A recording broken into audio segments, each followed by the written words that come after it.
Your Erie News Now, Five. morning weather update on Erie's home for breaking news and informative talk, Hit the open. TalkErie.com.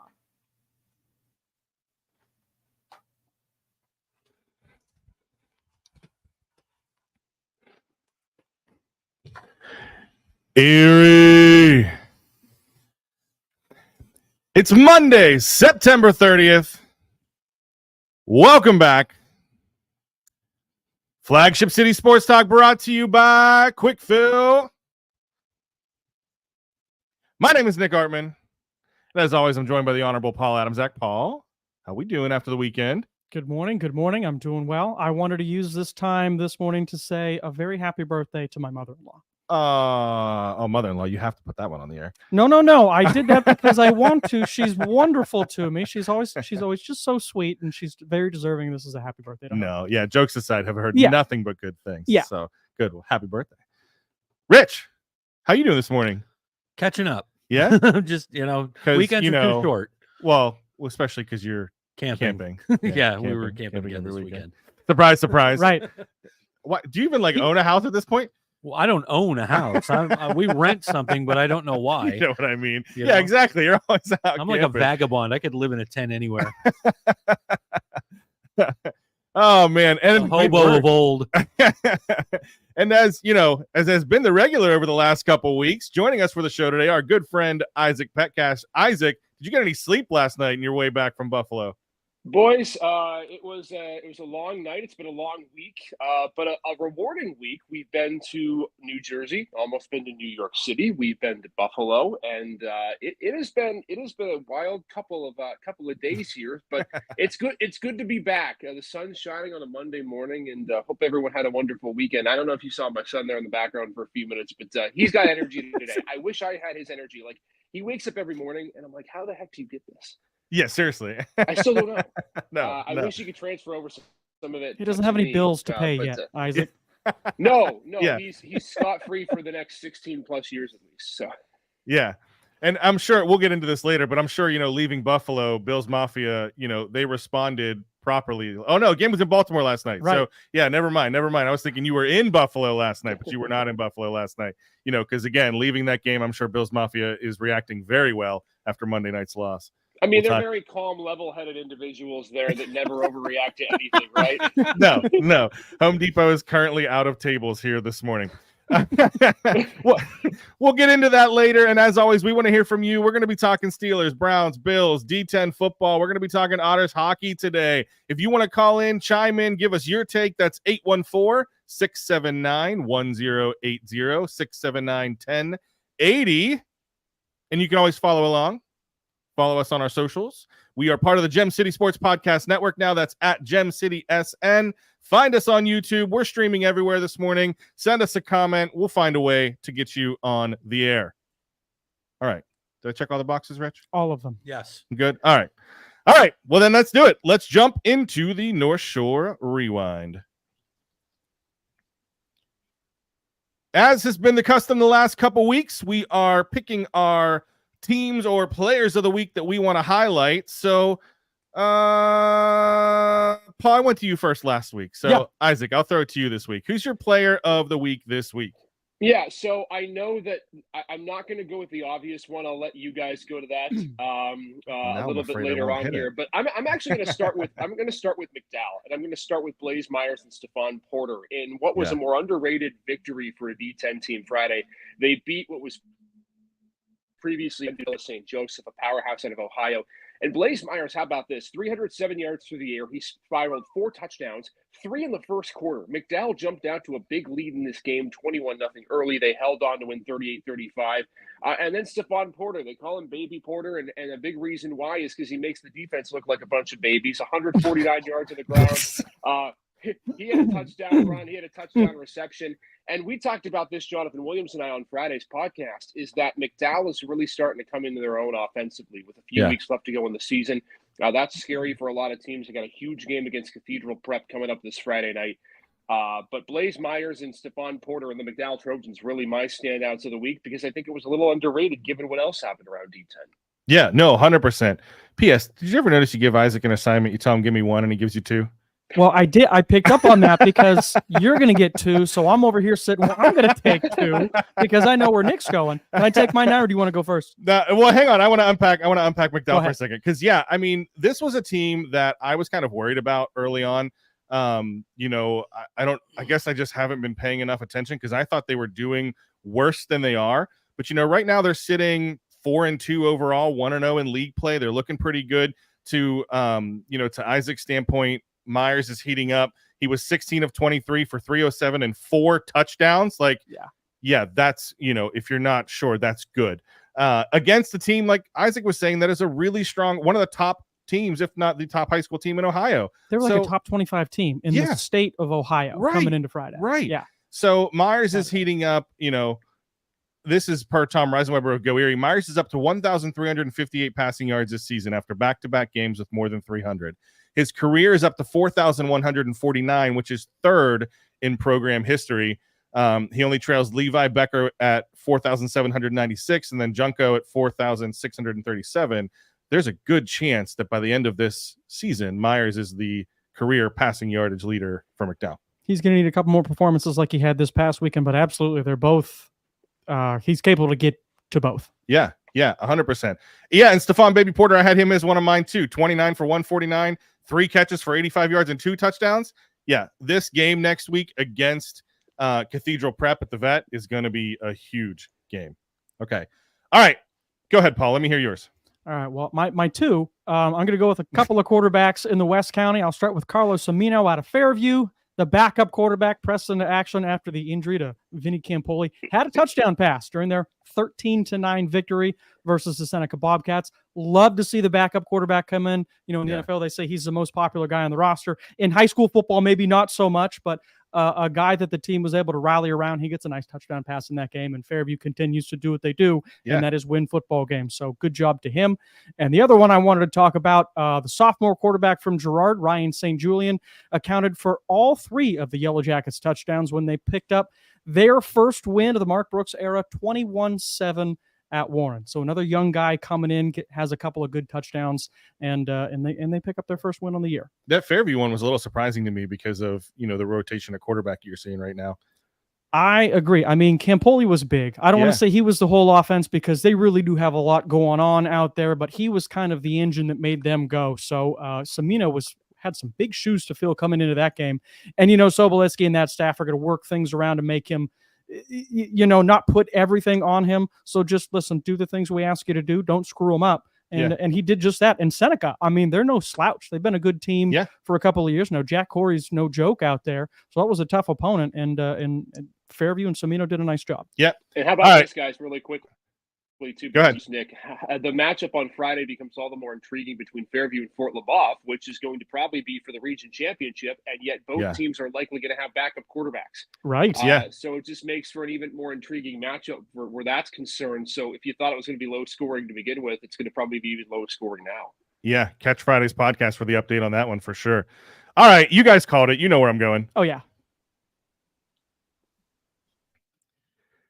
Isaac Zeitz, 272 passing yards. The ZZ Top connection was sharp again on Friday. Zeitz threw 4 passing touchdowns to help the Lancers beat Fort Leboeuf 28-6 at Carmen Benito Field.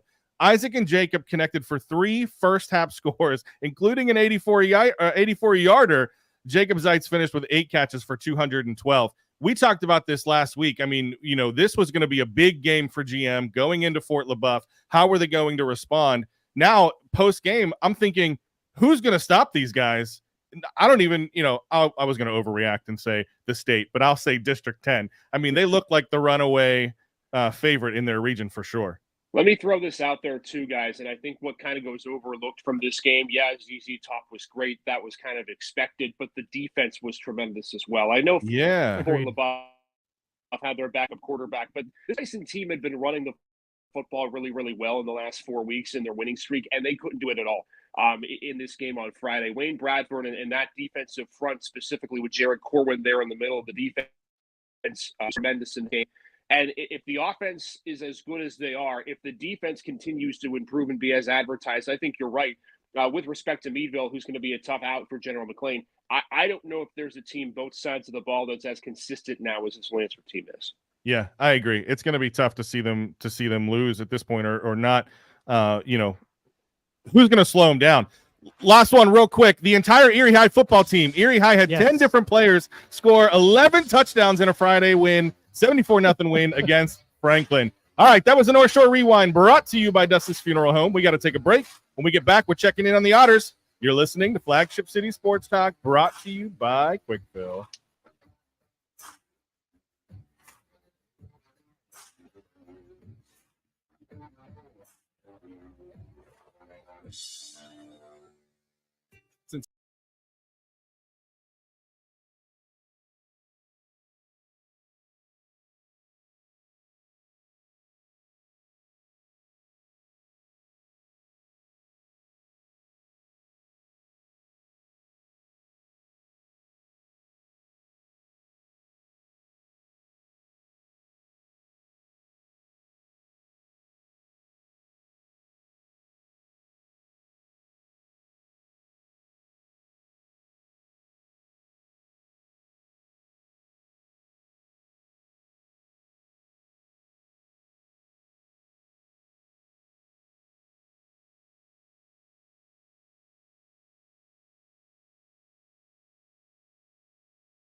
Quickfill, driving America. Get it.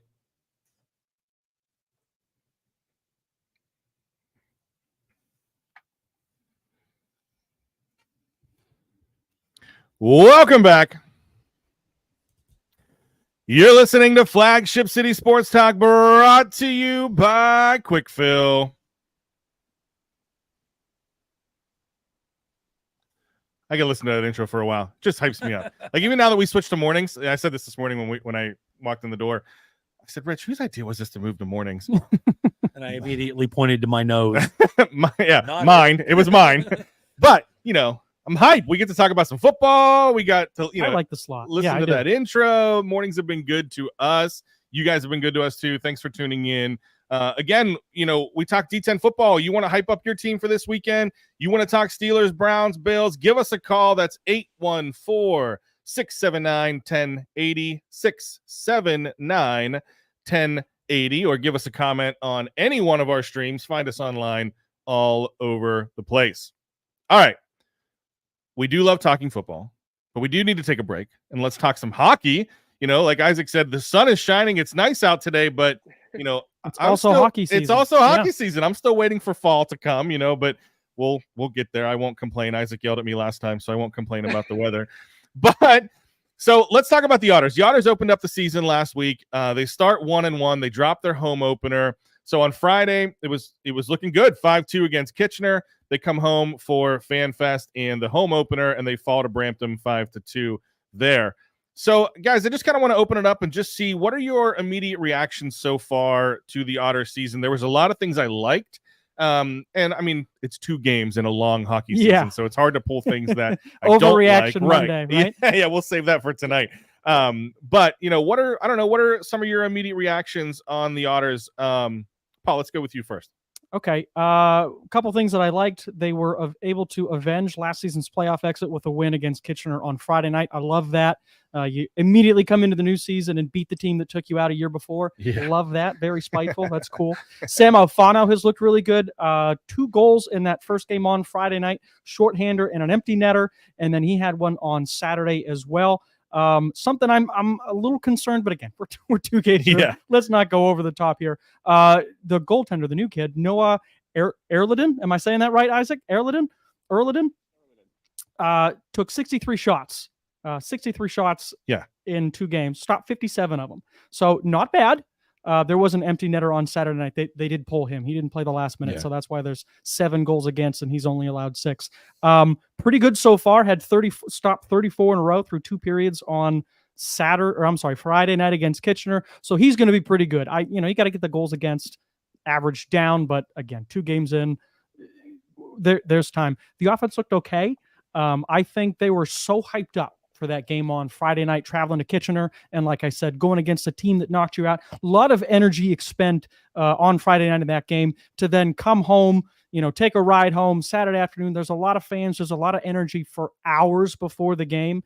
And then kind of maybe just a little bit of an energy letdown by the time the puck finally dropped at 7 p.m. If you're going a long night ride and then you're starting at noon, partying with the fans. So a little bit of a letdown for the home opener, but I'm not concerned about it. The Otters are going to be good this year. No, I can't disagree with that too. And I mean, I don't care who you are in goal. If you're taking 34 shots in game 1 and 31 in game 2, that goes against average is going to be a little high. That's a lot of shots to take. And, I don't put that on the shoulders of the goalie. And I know you're not either. I just think, let's tighten up some defense a little bit. But yeah, I was encouraged about the offense as well. Sam Alfano already with 3 goals on the year. Martin Misiak had a great game 1 against Kitchener. He wanted a little bit of revenge game there as well. But I love Panofimos just kind of dishing the puck everywhere. 4 assists in 2 games. I'm liking the way the offense is coming together already early on. Isaac, how say you? Yeah, you guys hit a lot of stuff with the nail on the head there. I think Noah Erliden's going to be actually a lot better than what people think. And I think I was impressed with his 2-game performance.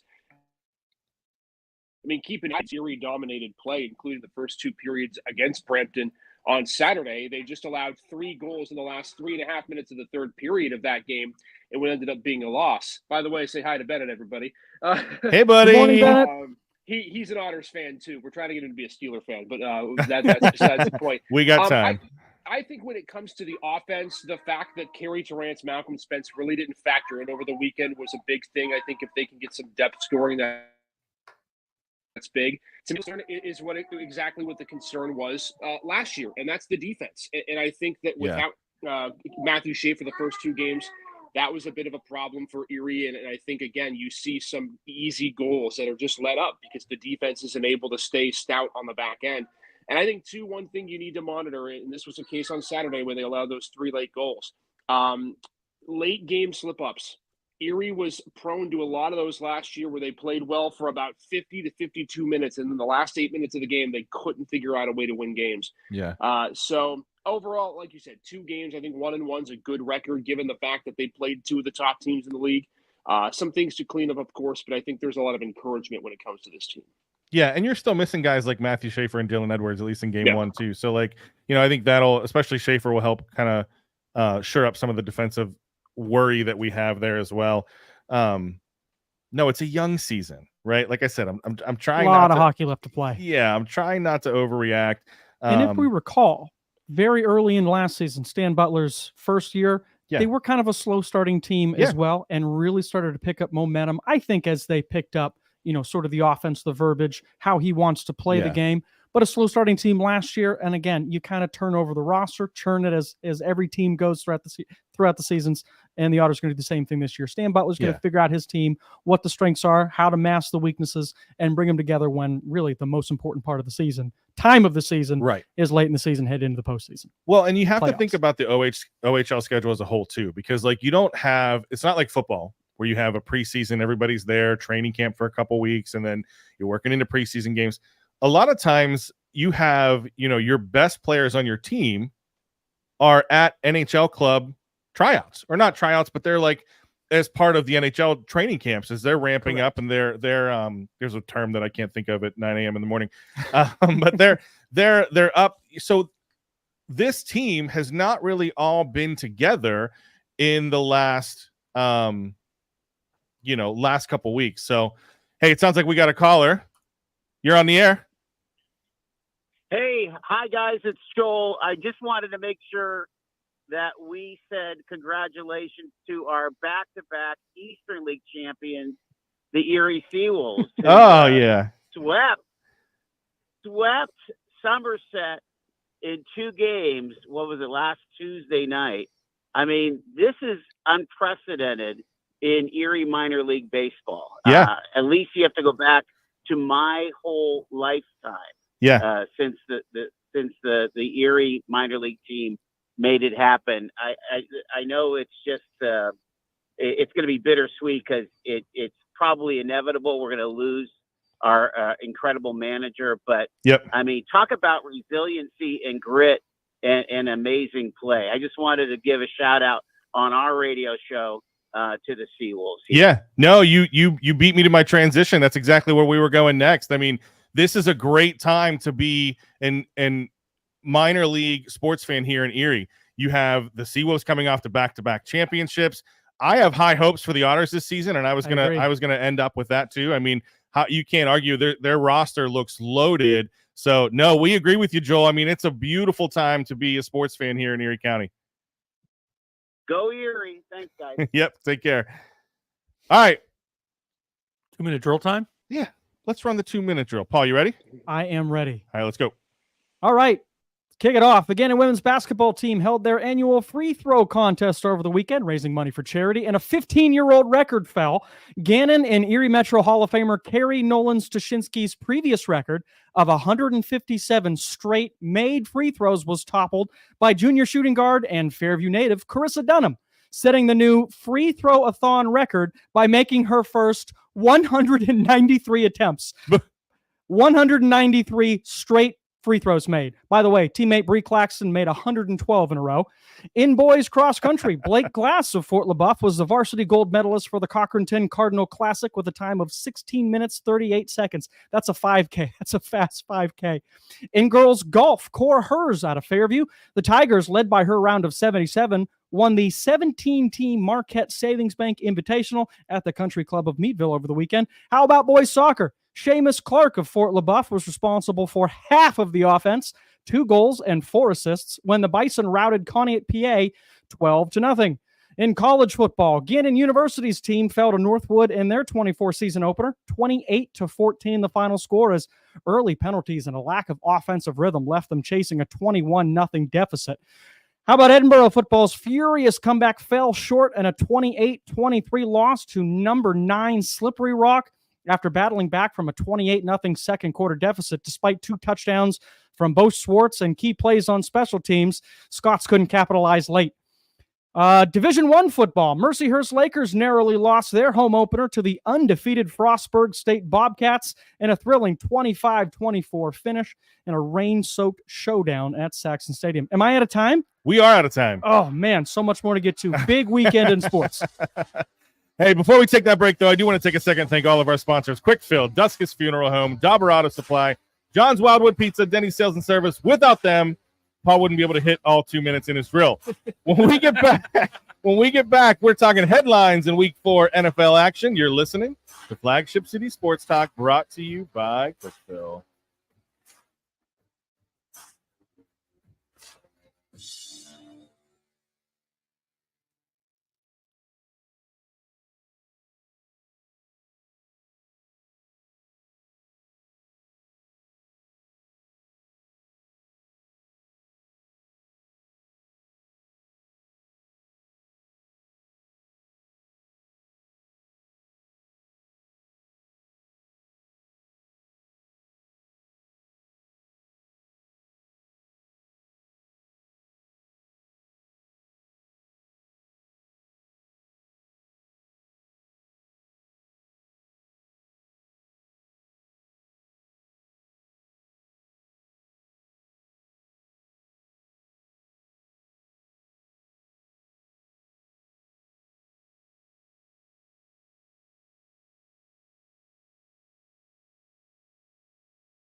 Colin Boland with your Erie News Now first morning Hi. update on Erie's home for breaking news and informative talk, talkerie.com. Hit it.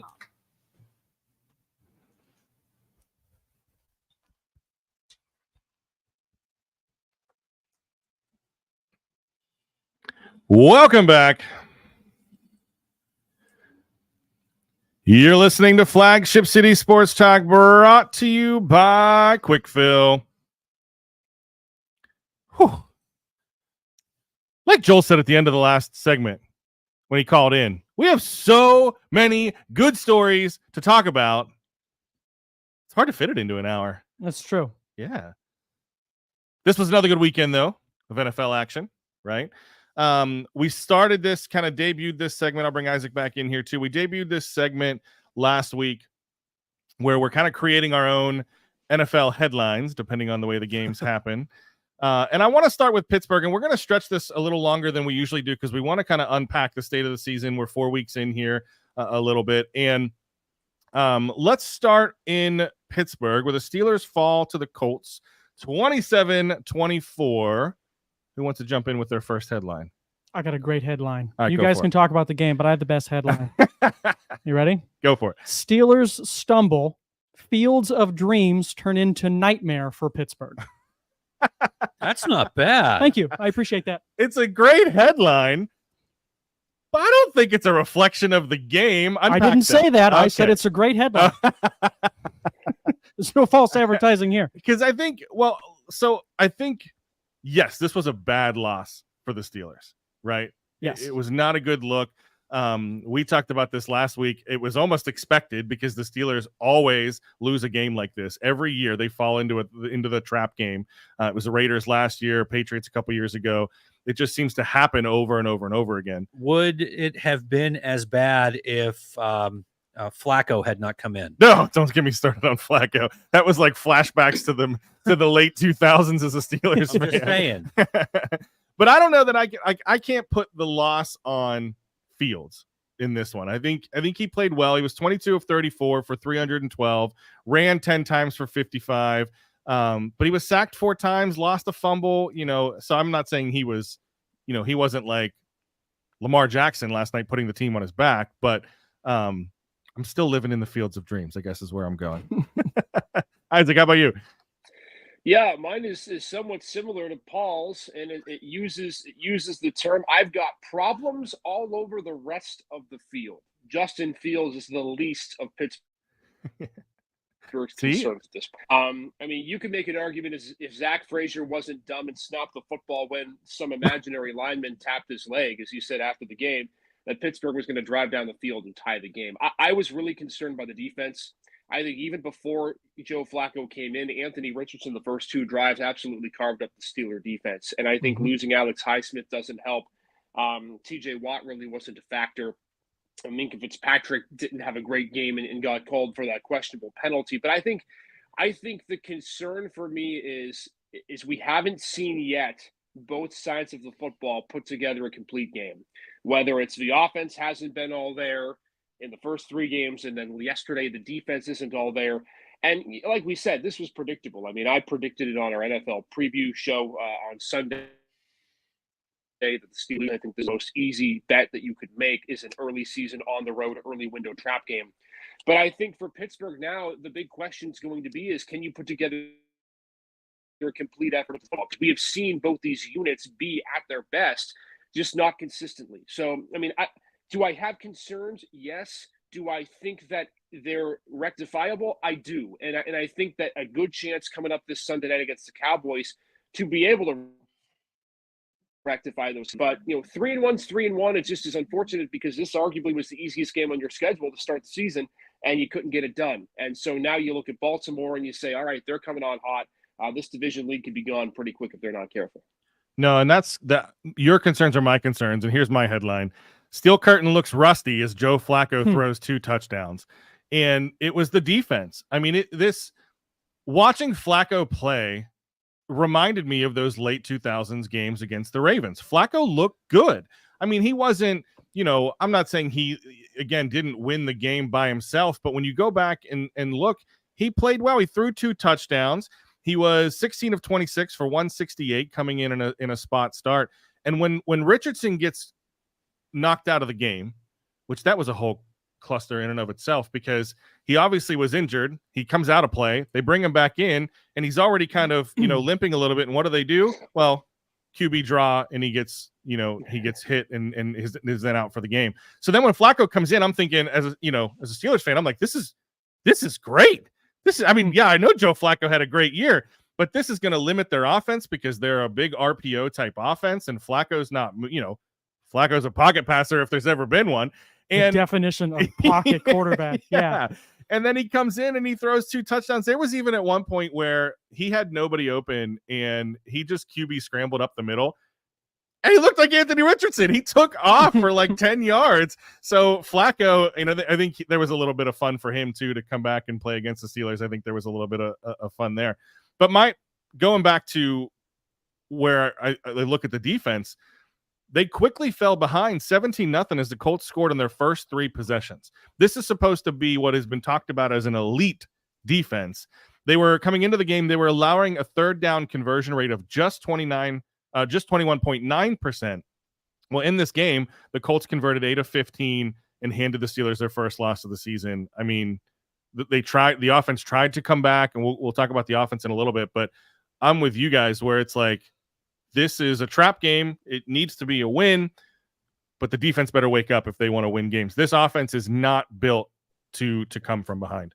I think yesterday showcased the 2 fundamental problems I have with the Steelers. One is, like you guys have said, when the defense doesn't show up, it's going to be a tough day for Pittsburgh. So many of their wins, we end up saying the day after going, man, was the defense good yesterday. Yeah. And the other side of that coin is Fields wasn't great. Now, this is sort of my issue with him is they protected him in week 1, gave him a little bit more, but still pretty protected in week 2, gave him a little bit more, started to show some chinks in the armor in week 3, give him a little bit more, and he's kind of off kilter. Now, the talent is never been a question with Fields. He put up 317 plus 55, whatever that is, 370 yards of offense.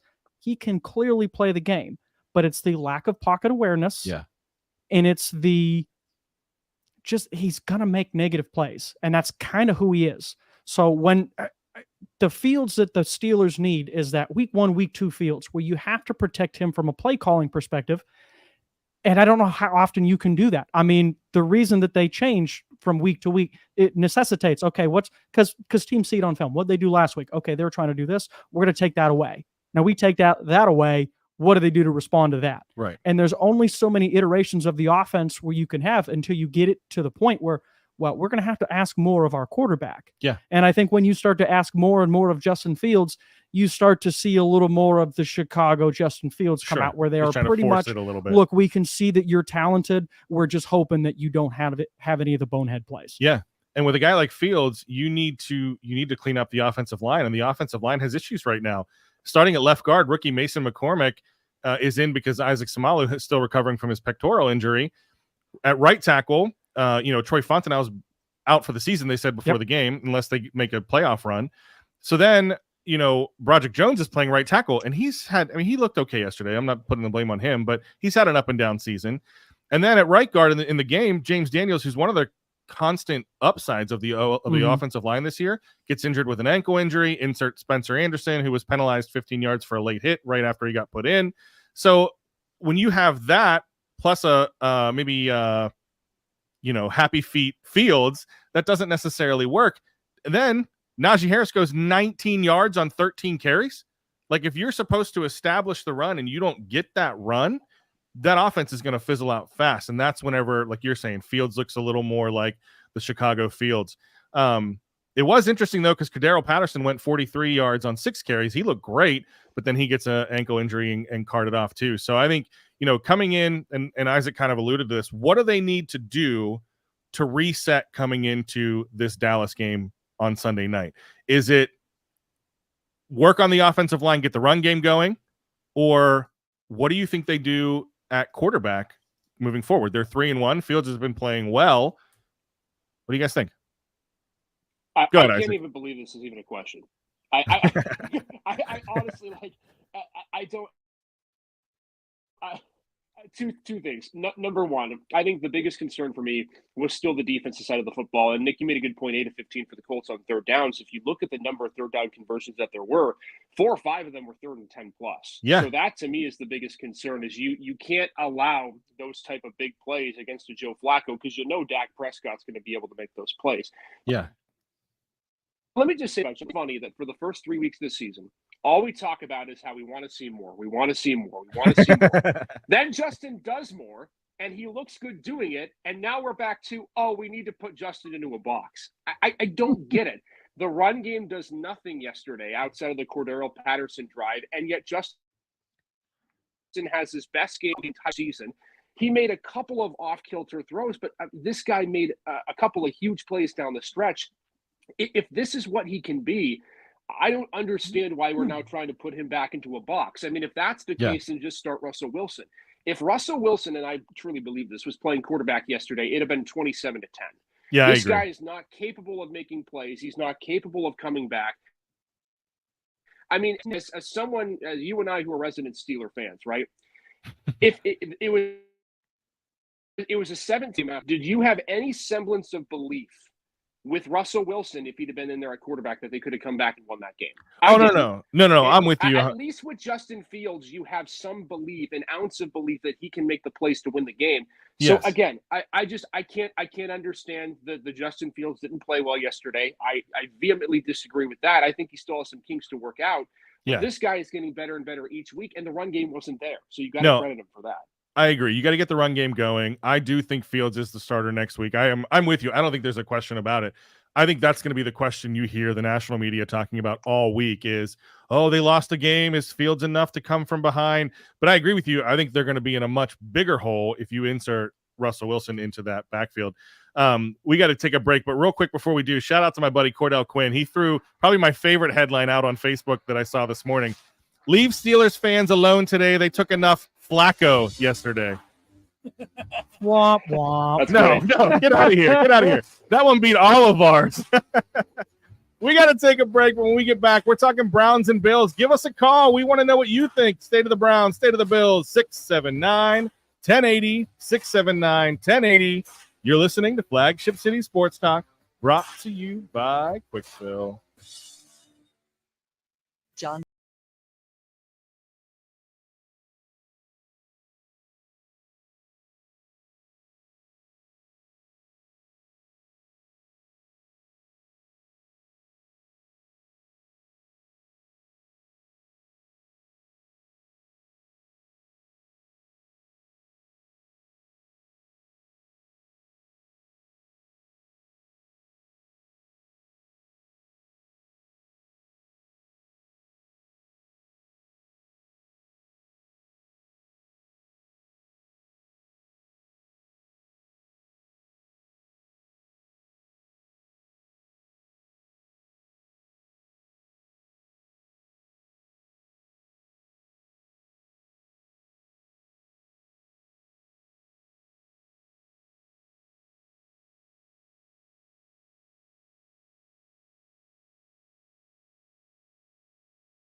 Welcome back.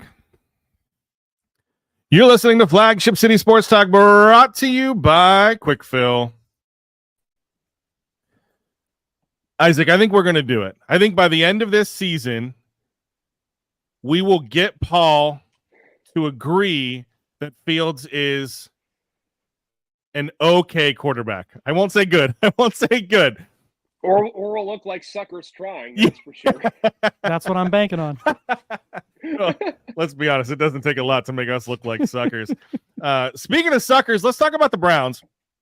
And great transition. I didn't see that one coming. Nice. Sorry. Nice. If I see the shot, I'm going to take it. Sorry, guys. Let's talk about some Browns. And Browns fans, if you're listening, give us a call. We want to hear from you. Send us some comments. How are you feeling right now about the state of the season, state of the Browns? What are we looking forward to at this point?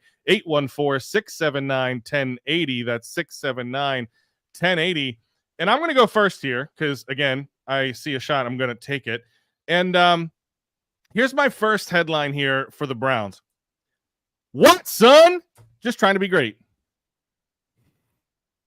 Nothing? No? All right. Cricket sound. Yep. There you go. Perfect. Well, here's why I do like it, because this team started out looking good. This game was I painfully for 10 minutes for that opening the drive. Browns looked great. Yeah, this was I took some Pepto-Bismol and sat down and watched the Browns game yesterday, and they had a shot. They didn't get it. The offense, that first drive, they're spreading the ball around. I think Watson threw to 7 different receivers on a 9-minute opening drive touchdown. They looked like they were in control against really a bad Raiders team. But unfortunately, they fall to the Raiders, late in the fourth quarter, 2016. I don't know that. I mean, I just had Watson. I just had to throw that in. That was just too fun. I tried to build a headline around that. But I don't think he was terrible in this game. 24-32, 176, a touchdown through an interception. He had a great throw to Amari Cooper where they took the lead, and I think it was in the fourth quarter. They got called back on a terrible holding call. Let's call it ticky-tack. Sure. Yeah, I like that. And I said this last week, and I'll say it every week. I'm never going to blame a game on the refs, because that one play should have never, just like the Steelers and the what is the unnecessary roughness call on Minka. Like it shouldn't come down to a single call. Correct. Was it a bad call? Yes, I think so. But the Browns should have never been in that situation. It just was a bad look for the offense, a terrible look for the defense.